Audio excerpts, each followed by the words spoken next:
อยู่ที่ใด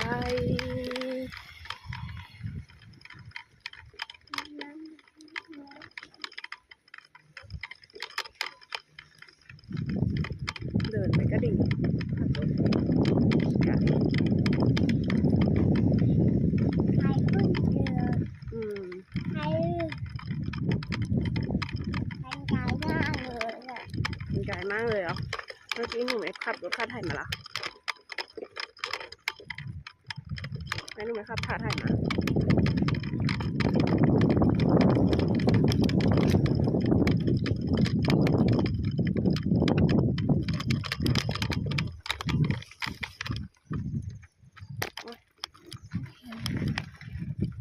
ป้าอยู่ไหนอ่ะ ไปที่ไหนป้าอยู่ที่ใดป้าอยู่ในดงอ้อยหรือเปล่าป้าอยู่นี่ดงอ้อยนี่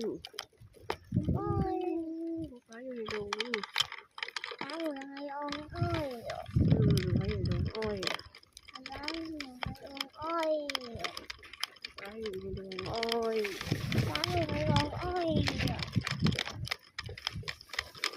ป้าไปใส่เอารถไถ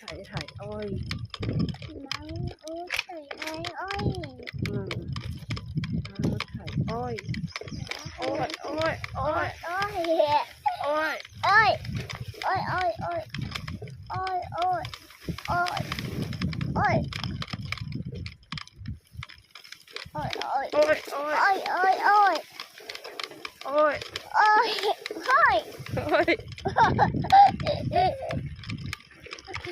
อ้ย อ้อย โอ้ย อาตาต้องพูดกันเลยนะ นี่เจอป้าแล้วลง